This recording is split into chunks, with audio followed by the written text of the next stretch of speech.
It's a good place to live. It is a city in Illinois, USA. Oh yeah, Crystal Lake, named after a lake called Crystal Lake. They've got a nice lake, and they got a nice city as well.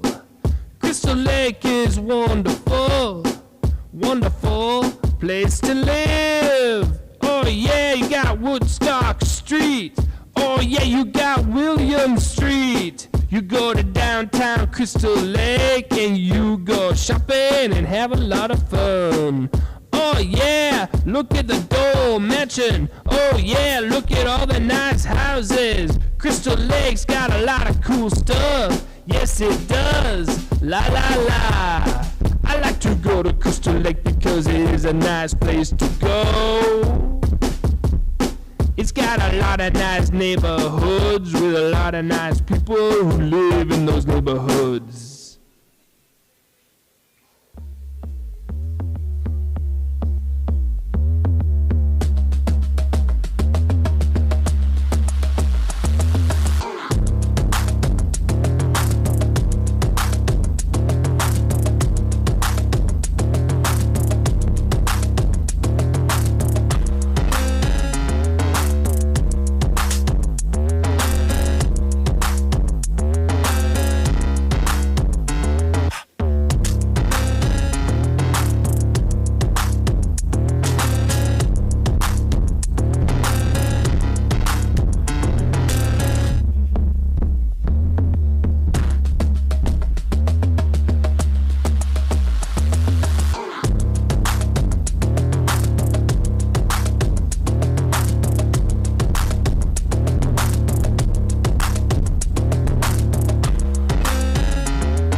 seconds. All right, come on, come on.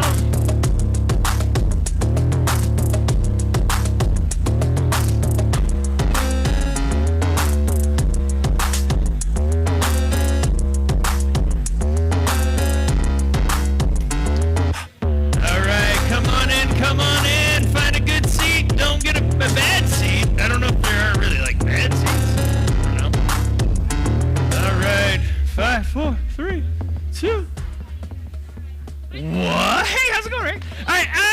Welcome to Impact. It is good to see you guys. Okay. We got a couple things to take care of right here at the beginning. Today's very exciting. This morning, we were able to celebrate with a couple people. They got baptized in our services this morning. It was super cool. Lexi, where are you at? I saw, yeah, there she is. Yeah, so this is the before. There, and she's like, oh, don't drown me. And I didn't. You survived. It was good. And the after, yeah, it's pretty good. Yeah, and then Maggie, I saw, there she is right there. Before and after, yeah, it's pretty good. Yeah, no, it was super cool being able to celebrate that with you guys. Again, if you are ever in a place where you're like, oh, baptism, I should do that. Talk to one of us. Talk to your small group leader. It is definitely something that you want to be a part of because it is such a cool thing to be able to be there with the whole church and have everybody celebrating together. It's kind of awesome. Hey, really quick, next week, the 29th, is big. Is going to be my last week here with us at Impact. So that's, yeah, I know, but here's the thing. It's going to be super fun. We are going to have a good time. It's going to be very fun. So here's the deal. We want all of you to be here. Anybody that is missing from your group, be sure to reach out to them and be like, hey, where were you last week? You should be here this week. All that kind of stuff. Make sure that everybody's here because we are going to have a really, really good time. The last couple weeks we have tried to play the worst games ever, and I feel like we've done pretty good. But today I thought, well, let's make it the most frustrating game ever. We are going to play a game that is just called Where's the Ball? And this game, you'd think, like, see, super simple. It literally is, we took some still shots of people playing dodgeball, and then we took the ball and we photoshopped it and made it in multiple places all over the screen. And you just have to tell us which one is the real one out of all of them. So we'll just try it and see how it goes. Here's the first one. 1 through 7, only one of those is actually there. And I'm curious, just shout it out. I'm curious to see what you think. You're saying 1, 4, 6. Okay, so I've heard a 4, a 1, a 6. We got a 2, we got 3. Okay, so pretty much everybody's all over the bar. So who says 1? Yeah. Who says 2? Who says 3? Who says 4? Okay, 4 is pretty much 5, 6, 7, 8. No. Okay, you're saying 6. You're really going like hard on it. You're like it's 6. Is it? I don't know. It is 4. Yeah, 4 was the only real one. Okay. All right. So now here's what I need. I need a volunteer to come on up. It's your birthday. Yeah, we got it. It's Reagan's birthday. Happy birthday, Reagan. Yeah, come on up. All right, Reagan, this is how we're going to do this. We're going to show you another one. There are now 11 options. Oh, this is poor girl. So she is either about to get hit in the face, has already been hit in the face, or she's just, I don't know, she's hurting. I'm just going to say it. It's not good. But here's what we're going to do. We're going to want you to pick what number you think it is, and then everyone else is going to get to decide whether they think you're right or not. Okay? All right, so what number do you think it is? Between 1 and 11. 9. I know. There's so many. It's very difficult. But I believe in you. I think you can do this. I'm gonna go with... Uh-huh. No pressure? I don't know.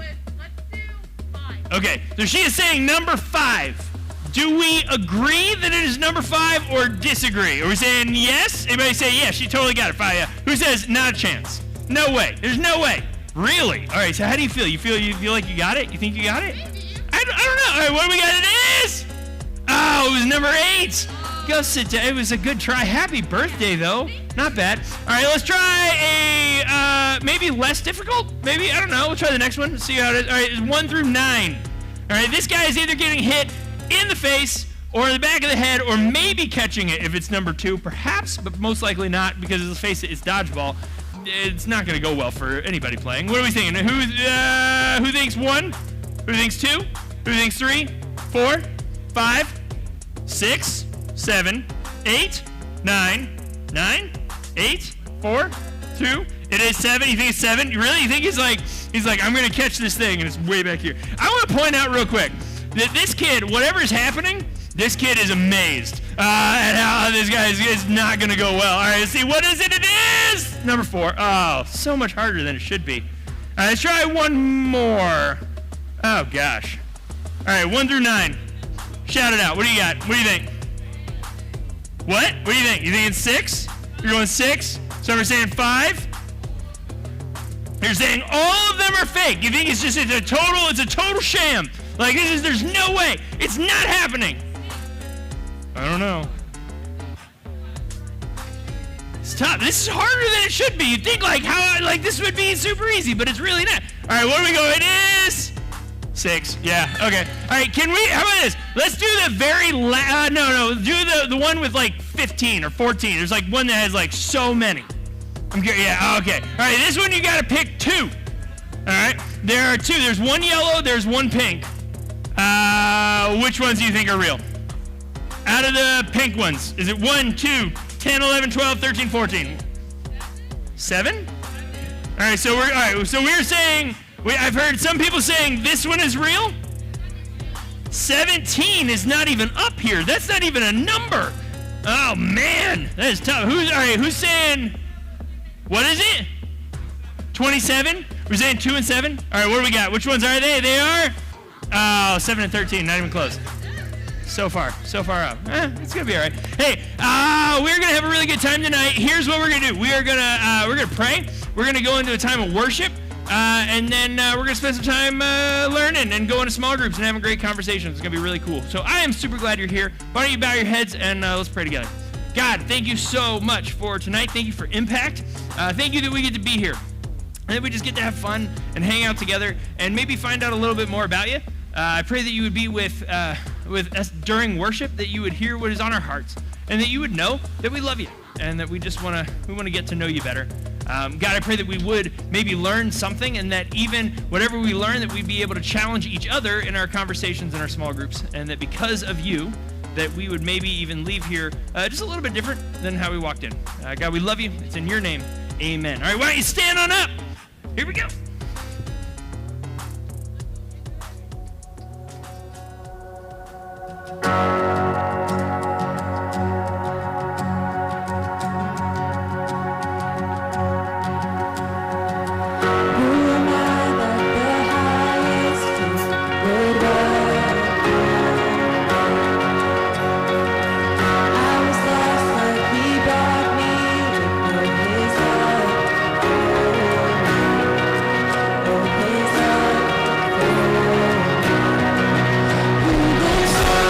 Say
There's a place for me. I'm a child of God.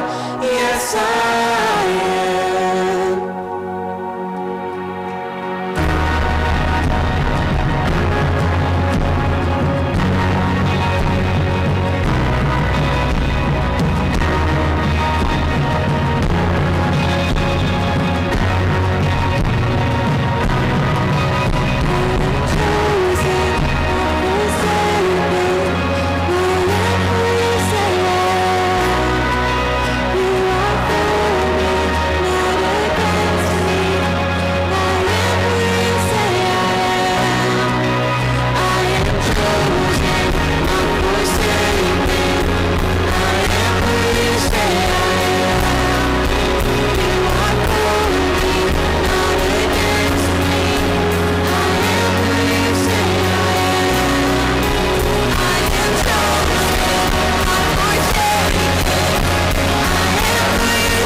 Nothing shall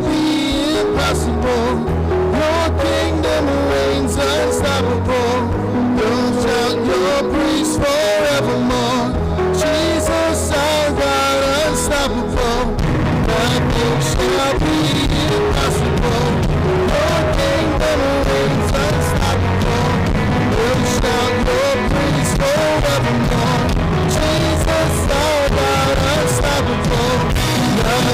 shall be impossible. Your kingdom reigns unstoppable. We'll shout your praise forevermore. Jesus, our God, unstoppable. Nothing shall be impossible. Your kingdom reigns unstoppable. We'll shout your praise forevermore. Jesus, our God, unstoppable.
I was buried beneath my shame.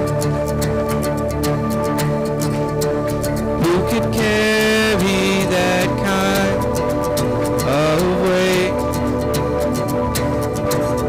It was my turn till I met you.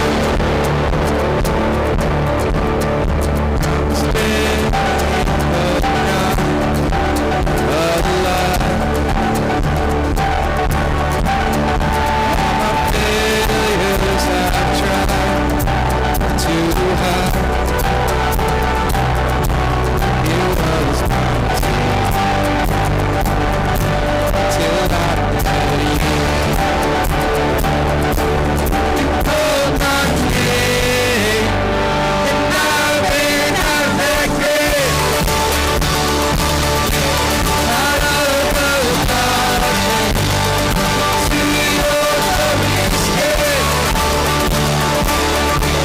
You called my name and I ran out of that grave.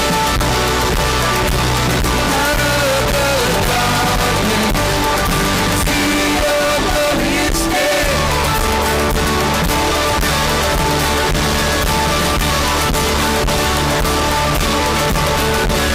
Mercy has saved my soul. Now your freedom is all that I know. You made me, Jesus, when I met you. You called my name and I ran out of that grave. Out of the darkness to your glorious day. You called my name and I ran out of that grave. Out of the darkness to your glorious day.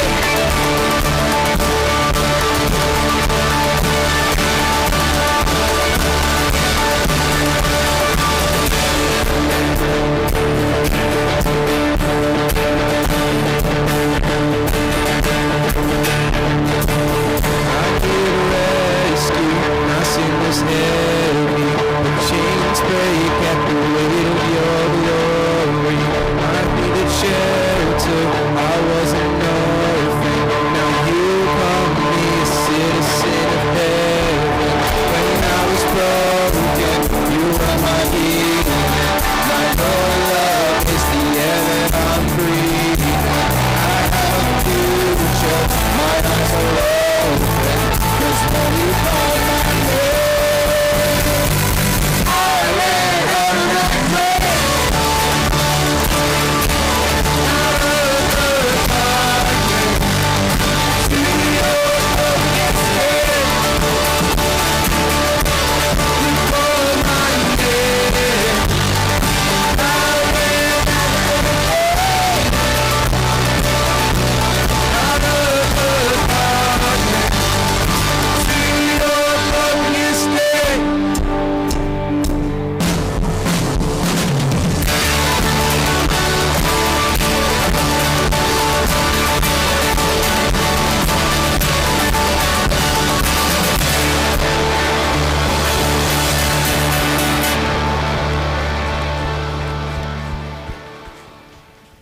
y'all would pray with me.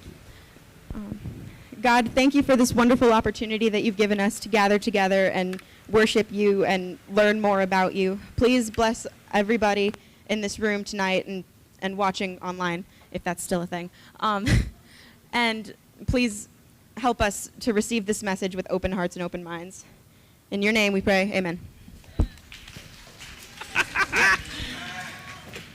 It is still a thing. Hi. Online. How's it going? Okay. All right. So here's the deal. We are in the middle of our series called Sidekicks, and we've been kind of looking at what it means to not necessarily always be the main character in any story, let alone even our own story. And on your chair, you've got a little handout that you can kind of follow along. And sometimes it's helpful. If for you it is, good. If not, no worries. But I know for me it helps to be able to write stuff down. So just a little bit helpful for you. Something about sidekicks that I don't know. I feel like a lot of times it's the sidekick story that's a little bit overlooked. It's the part of the story that if you take it out, it just feels like it's missing something. Speaking of missing something, did anybody watch the Olympics? Anybody watch the Olympics? Yeah, you saw some of this. All right. So here's the deal. We had a team that played in the Olympics that was, from all accounts, like should have been awesome. All right, so it's our men's U.S. basketball team. Now, here's how this went down. Okay, so on this team, you have at least 3 people that played in the NBA championship only a few weeks earlier, one of whom won in the NBA championship, 2 of who got second. And, like, these are good players. Like, anybody on this team, let's just call it what it is, even if any of us in this room were any good at basketball, I can speak for myself, being that I am not good at basketball. I know for a fact that if I played one-on-one against any of these people, they would destroy me. Like, it would just be the worst. It would be embarrassing. I would never play again. Like, it would just be the absolute worst in the entire world. However, when you assemble this team of 12 giants, something incredible happened. We lost really bad in the very first game to France. And this is one of those things, like, there's something about it. I know, like, for America, like, it's like baseball is a big thing. We're starting to kind of figure soccer out a little bit. But basketball, there's something about it, like, I feel like there's this expectation that when we play basketball in the Olympics, we should win. Like, every single time, right? And here's the thing, there's no excuse for not winning. We're really good at it. We invented it. Like, everybody else is trying to figure out basketball because we play it so well. And they're like, we want to play well. We want to beat them. And then France came along and just destroyed it. Like, this is a game where we should have won by 100 points. We did not. We did not win by 100 points. We lost by math. We lost by 7. It's really bad. And it makes you wonder, what in the world happened? Like, what happened? We have all these, what basically equate to superhuman beings that are all almost 7 feet tall, all a couple 100 pounds of pure muscle, and that can just hold a basketball like it's a grapefruit, and still somehow we managed to not win. Now, good news is we did figure it out. We got it all together. We figured it out, and 5 games later, we played France again for the gold medal, and we won. That was good, but even at this point, like, I don't know if you've ever been in a situation where you were able to beat someone at a game who had previously beaten you. Like, it is bittersweet. Like, it's like, on the one hand, you're like, ha-ha, gotcha. And on the other hand, it's like, yeah, but we got you first. And it's like, okay, fine, whatever. And it makes me wonder, like, if we had played basketball as literally, like, if basketball at the Olympics was one-on-one, I think we'd win. I think there would be, like, no chance in the world that we wouldn't win. However, when you get some people, there's something about it where just because each individual person is good at it, you put them all on the same team, doesn't mean that they're necessarily going to be good at it again. Like, it's a weird feeling, and I wonder what that means for us. Like, I think a lot of times we like to be very good at whatever we do, but then I almost think that sometimes when we are actually good at something, that makes us sometimes a worse team player. Like, it makes it where it's actually, like, less likely that our team is going to win. Have you ever, Okay, so I know like back in the day, middle school, when we'd play like basketball on the playground, like it was always like you'd shoot for captains and then you would start picking teams. And basically what that it generally ended up being was that the two best players were the captains and everybody else would pick. And like, so if you've got the best player that's like calling out like, I'll take you and I'll take you and I'll take you. But when you get picked, and you're like, oh, I didn't want to be on that kid's team. Like, there's something about it that even though they're good, and even though they may actually end up being the team that wins, there are sometimes you actually don't want to be on the team with the person that is actually best at the game that you're playing. Because you know how it's going to go, right? They're going to hog the ball. They're going to kind of showboat a little bit. And if you lose, whose fault is it going to be? Yours, not theirs, right? Because they're good, right? And that's just how it goes. And it's always so like frustrating when that happens. And I wonder if maybe that's because we kind of approach the whole team idea maybe a little bit backwards from how we should. So if you have a Bible, we are going to look at a story. This is a fairly unfamiliar one. It's found in Judges chapter 4. It's on page 189 and 190 if you need help finding it. And this is one I'm going to go ahead and apologize ahead of time. There are a lot of words in here that are very difficult to pronounce. And it's usually like at this point when there are so many words that are hard to pronounce, it's easier to just skip over it. But we're not doing that. We're going to go for it. We're going to jump in. We're going to be like, hey, we're going to try and read this and see how it works. But there are a couple of people that you need to know in this story. The first one that we're going to meet is Deborah. Find her starting in verse 4.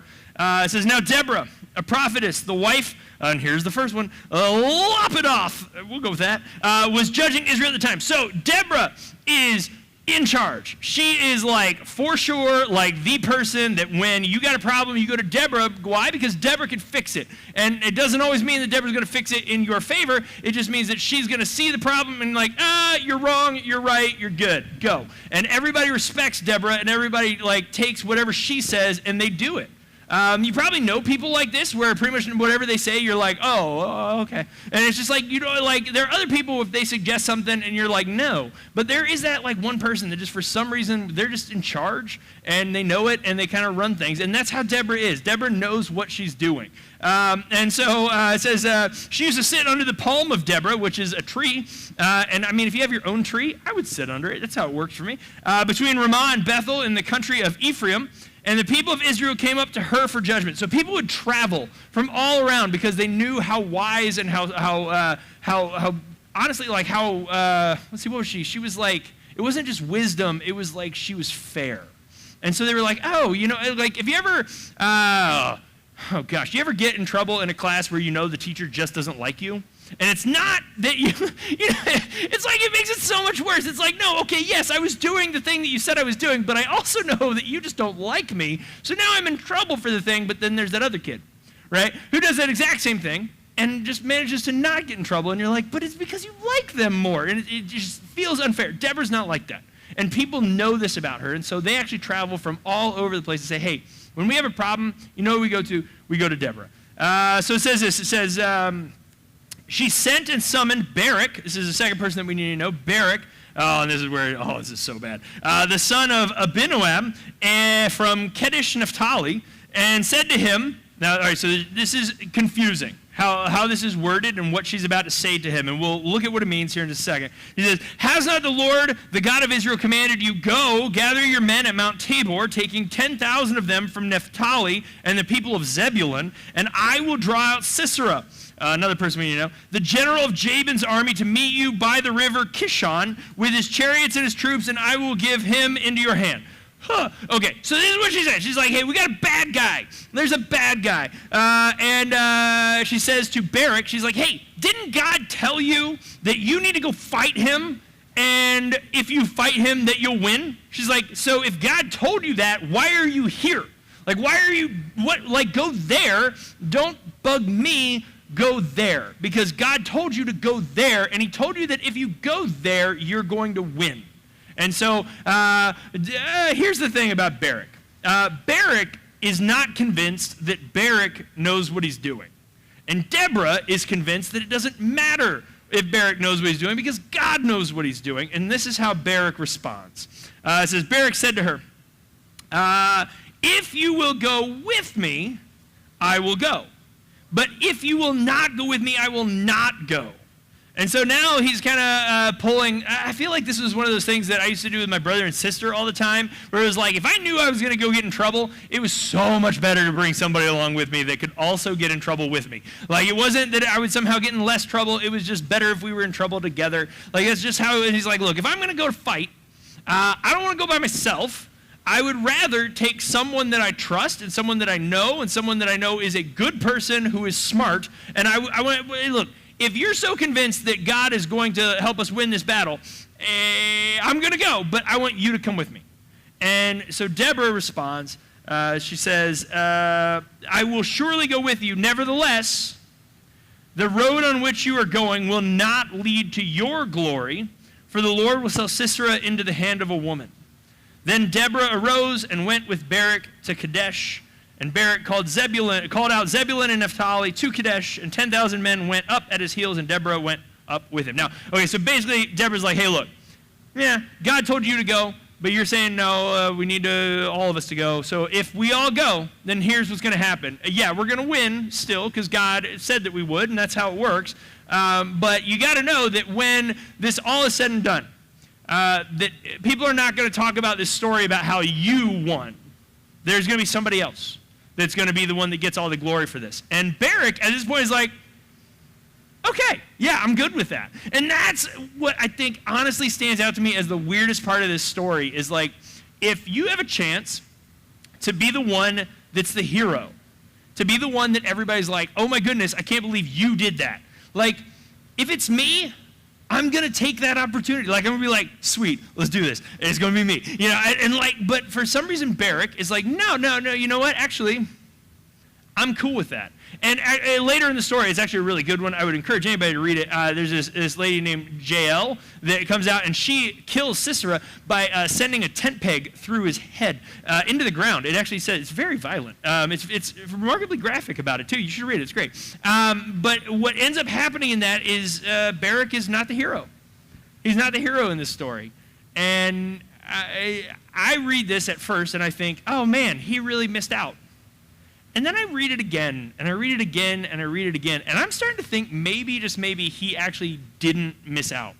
That he didn't miss out on anything. In fact, I think he may have understood something about what was going on that he didn't have to be the hero.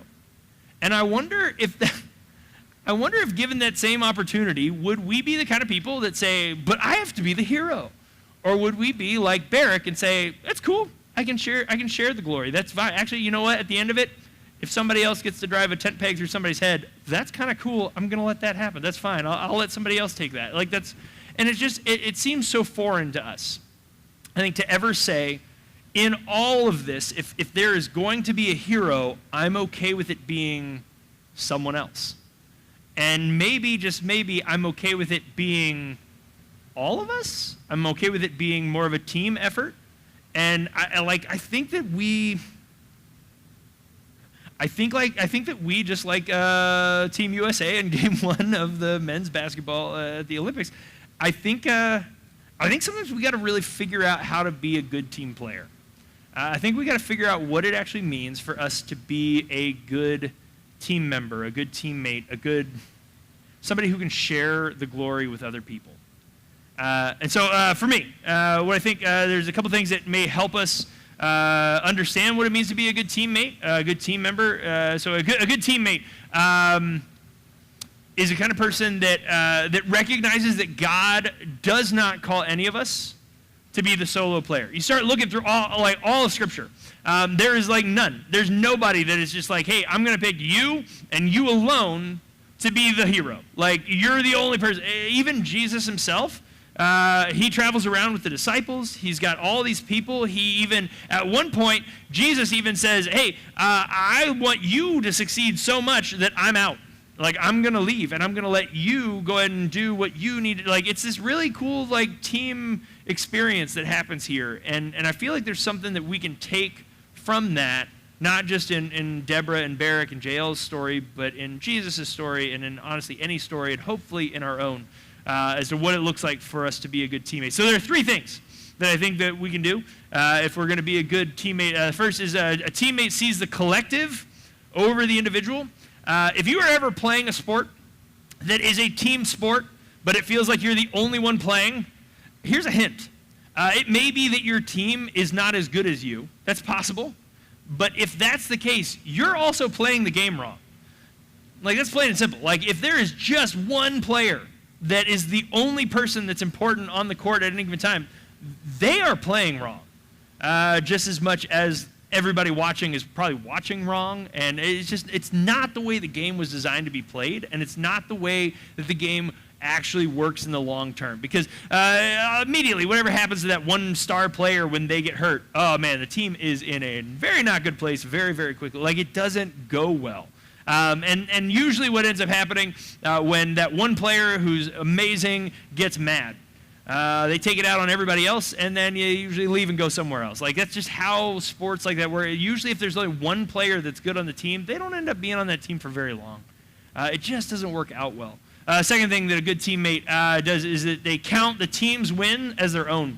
And this is great. Like, so have you ever seen anybody like when you win the championship, like whether it's football, baseball, basketball, they get these rings, right? And these rings are ridiculous. They're huge, and they just got diamonds all over them. They're gold, and they're just incredible, and they're very heavy, and honestly they're hideous. They're ugly. They're not very good looking, but it's just the way it is, and everybody gets. But then you realize that everyone on the team gets one. And what's crazy to me is that there are people that are on the team that don't even play in the final game. There are people on the team that don't even play all season.